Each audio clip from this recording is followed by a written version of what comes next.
काल परवा चाकूरकर साहेबांचा फोटो लावून आम्ही देशमुख यारून गेलो इथं कालच का लोईपुरकर नाही तुम्हाला आता शिवराज पाटलाचा होईल आता लोईपुरकर आहे केवळ लिंगायताचा कारखाना केवळ ओबीसीचा कारखाना केवळ बारक्या बारक्या जातीचा कारखाना म्हणून तर नळेगावचा काटा जर कोण करणार असेल तर तिथे गडीवरला देशमुखांनी काढले लक्षात घ्या हे बाप त्यांचं आहे आणि तुम्ही शिवराज पाटलाचा फोटो लावून ठेवून लाव सत्ता तुमच्याकडे होती की तुम्हाला असं का वाटत नाही महामंडळ राहावं म्हणून गुरुवारचं रामोशाचं वारकाचं महामंडळ राहावं म्हणून केल्याचं का वाटत नाही तुम्हाला ह्या बारक्या बारक्या जातीचे मी महामंडळ राहावं ह्याला मी चांगले दिवस वाटलं नाही कारण ह्यांचं सुखदुःख वेगळं त्यांचं खाणं पिणं वेगळं त्यांच्या गाड्या वेगळ्या त्यांचं राहणं वेगळं आम्ही देशमुख कुठलंच पाणी पिणार उजनीचं बी पिणार मांजराचं बी पिणार आणि इथून आम्हाला पाणी पाजण्याची भाषा कोणाला वेगळी तर लिलावाला पाणी पिते 20,000 रुपयाची बाटली आहे ती कुठला अमेरिकेतले बी पिणार त्याच्या पलीकडचे पिते म्हणजे ज्यांचे सुखदुःख आपले नाहीत तो काँग्रेस पक्ष आपला होऊ शकत नाही त्याने ते आपले होऊ शकत नाहीत सामान्य माणसाला विकासाच्या प्रवाहात आणणारी ही पार्टी विकासाच्या प्रवाहात आणण्याचं काम कोण केलं असेल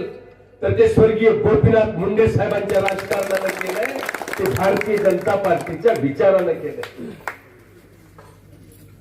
आणि 7 तारखेचा निर्णय घेताना हा सगळा विचार डोळ्यापुढे झाला पाहिजे ह्या बारक्या बारक्या जाती वर्गाच्या ह्या धोब्याच्या सोनार शिंप्याच्या बारक्या बारक्या जाती विकासाच्या प्रवाहात आल्या पाहिजे हे या देशात पहिलं स्वप्न पाहणाऱ्या महापुरुषाचं नाव महात्मा फुले होतं त्या फुल्याला वाटलं माळ्याच्या माणसाला दिवस चांगले येऊत काही लोकांना नुसतं कष्ट करून राहिल्यात आणि इथं बसून दुबाडणारे पुढून चांगले कपडे घालून घेऊन राहिल्यात आणि कष्ट करून समाजाचा गावगाडा घेऊन जाणाऱ्या बारक्या जातीचं शोषण होऊ लागलंय त्यांना विकासाच्या प्रवाहात आणलं पाहिजे म्हणून पहिला विचार महात्मा फुल्यांनी मांडला तो विचार मूर्त रूपात राजर्षी शाहू महाराजांना आणला आरक्षणाचा पाया या जगामध्ये पहिल्यांदा शाहू महाराजांना लावला बाबासाहेबांनी संविधानाच्या माध्यमातून त्याची मांडणी केली पण सगळ्यात पहिल्यांदा विरोध पंडित नेहरूने केला पुस्तक काढून बघा मी गिरणाच राहतो काही लांब नाही पण इतिहास वाचा बहुजनांना तुमचे शत्रू कोण आहेत बघा मुसलमानांना तुमचा दुश्मन कोण आहे बघा दलितांना तुमचा शत्रू कोण आहे बघा आरक्षणाला पहिला विरोध पंडित नेहरूने केला पुढे गोलमेज परिषद मध्ये गांधींनी आरक्षणाला विरोध केला गंभीर गोष्टी त्या सगळ्या पण लक्षात घ्या या देशात